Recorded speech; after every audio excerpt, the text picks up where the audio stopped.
ஐரோப்பியர்களுக்கும் அரேபியர்களுக்கும் இடையே சிலுவை போர் நடந்த சமயத்தில் ஐரோப்பியர்களை மிரள வைத்த ஒரு ஆயுதம்னா அது டமாஸ்கஸ் ஸ்டீலால் செய்யப்பட்ட ஆயுதங்கள். இந்த டமாஸ்கஸ் ஸ்டீலால் செய்யப்பட்ட ஆயுதங்களை தான் அரேபியர்கள் போர்ல பயன்படுத்தினாங்க. இந்த டமாஸ்கஸ் ஸ்டீல் எந்த அளவுக்கு வலிமையானதுன்னா எதிரியின் உடம்பில் இருக்கக்கூடிய கவசத்தை கிழித்துக் கொண்டு அவர்கள் உடலை காயப்படுத்தும் அளவிற்கு மிகவும் வலிமையான ஒரு ஆயுதம் தான் இந்த டமாஸ்கஸ் ஸ்டீலால் செய்யப்பட்ட ஆயுதங்கள். இவ்வளவு வலிமையான இந்த டமாஸ்கஸ் ஸ்டீலை கண்டுபிடிச்சது அரேபியர்களா என்று கேட்டோம்னா அரேபியர்கள் கிடையாது. அரேபியர்களுக்கு அந்த டமாஸ்கஸ் ஸ்டீலை வேற ஒரு ஆள் கொடுத்திருக்காங்க. அவங்க யாரு? ஐரோப்பாவில் இருந்த ஒரு மிகப்பெரிய அறிவியல் ஆய்வாளர் தான் மைக்கேல் ஃபாரடே. இந்த மைக்கேல் ஃபாரடே கண்டு வியந்த ஒரு ஆயுதம்னா அதுவும் டமாஸ்கஸ் ஸ்டீலால் செய்யப்பட்ட ஒரு ஆயுதம். இந்த டமாஸ்கஸ் ஸ்டீலை பயன்படுத்தி எப்படி அந்த காலகட்டங்கள்ல ஆயுதங்களை உருவாக்குனாங்க, இந்த ஆயுதங்கள் எப்படி இவ்வளவு பலமா இருக்குது என்று அவரே மிரண்டு போனாரு. இப்படி உலகில் உள்ள பல நாடுகளையும் பல நாட்டு அரசர்களையும் பல ஆய்வாளர்களையும் மிரள வைத்த இந்த டமாஸ்கஸ் ஸ்டீலை உருவாக்கியவர்கள் யார்? அவர்கள் நம்ம தமிழர்கள்.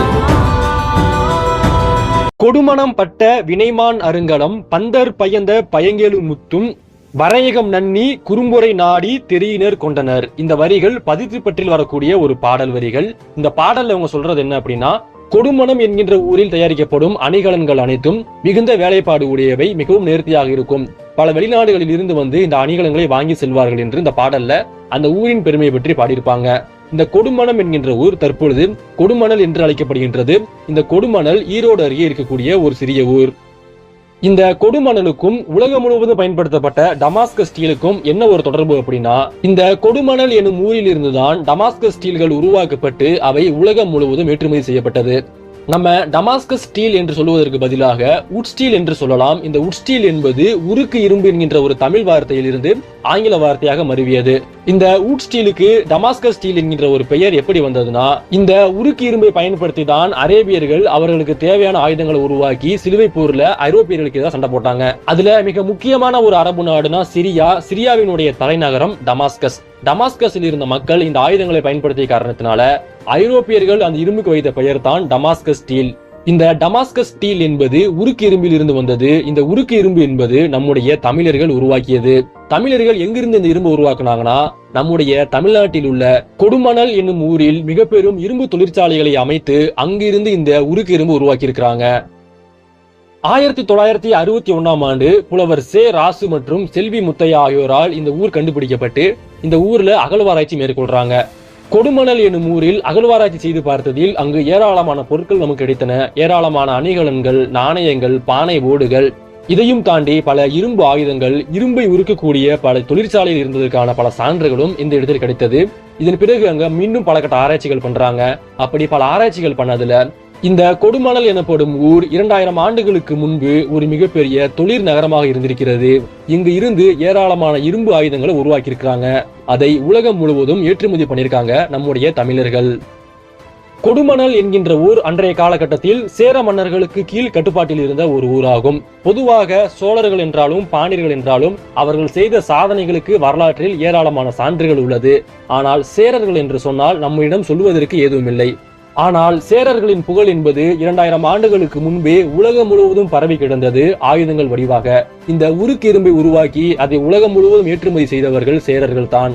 சேர நாட்டில் இருந்த பொற்கொள்ளர்கள் தான் இந்த உருக்கு இரும்பை உருவாக்குனாங்க. அந்த உருக்கு இரும்பை அவர்கள் எப்படி உருவாக்கினார்கள் என்ற ரகசியத்தை அவங்க இறுதி வரை வெளியிடவே இல்லை. இதன் காரணமாக இந்த உருக்கு இரும்பிற்கு உலகம் முழுவதும் மிகப்பெரிய மதிப்பும் சந்தையும் இருந்தது அந்த காலகட்டத்தில்.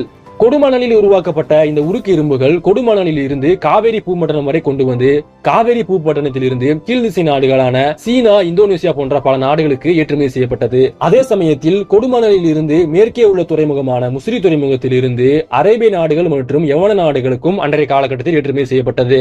இந்த உருக்கு இரும்பை அந்த காலகட்டத்தில் நம்முடைய தமிழர்கள் யவன நாடுகள், எகிப்து, அரேபியம், சீனா போன்ற பல நாடுகளுக்கு ஏற்றுமதி பண்ணிருக்காங்க. இந்த உருக்கு இரும்பை பயன்படுத்தி பல வெளிநாட்டினர்கள் அவர்களுக்கு ஏற்றது போல பல ஆயுதங்களை செய்து அவர்கள் அதன் மூலமாக பல போர்களையுமே வென்றிருக்கிறாங்க. இப்படி நம்முடைய தமிழர்கள் உருவாக்கிய இந்த உருக்கு இரும்புதான் இன்றைய காலகட்டத்தில் டமாஸ்கஸ் ஸ்டீல் என்று உலகம் முழுவதும் பரவலாக இருக்கின்றது. அடுத்ததாக இந்த உருக்கு இரும்பை நம்முடைய தமிழர்கள் எப்படி உருவாக்குனாங்க என்று இப்ப நம்ம பார்க்கலாம்.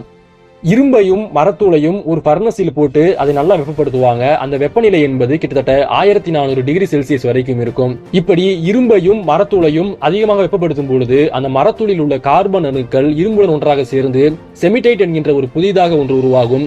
இந்த செமிடைட் தான் அந்த உருக்கு இரும்பிற்கு மிகவும் வலிமையை கொடுக்கும். இப்படிதான் இந்த உருக்கு இரும்பை அன்றைய காலகட்டத்தில் நம்முடைய தமிழர்கள் உருவாக்குனாங்க. இதற்கு அன்றைய காலகட்டத்தில் மிகப்பெரிய மதிப்பும் இருந்தது. இதன் பிறகு வரலாற்றில் சேர மன்னர்களின் வீழ்ச்சிக்கு பிறகு இந்த உருக்கு இரும்பும் கலையும் அவர்களுடன் சேர்ந்தே வீழ்ச்சி அடைய ஆரம்பித்தது. சில பொற்கொள்ளர்கள் மட்டும்தான் இதை உருவாக்குவது எப்படி என்று கற்று வச்சிருந்தாங்க.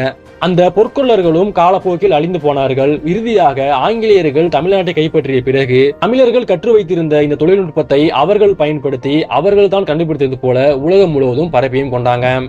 இந்த வீடியோ உங்களுக்கு பிடிச்சிருந்தா லைக் பண்ணுங்க, ஷேர் பண்ணுங்க. உங்களுக்கு அடுத்து எந்த மாதிரி வீடியோ வேணுங்கிறத மறக்காம கமெண்ட் பண்ணுங்க. மேலும் இது போன்ற பல வீடியோக்களுக்கு நம்ம சேனலை சப்ஸ்கிரைப் பண்ணிக்கங்க. நன்றி.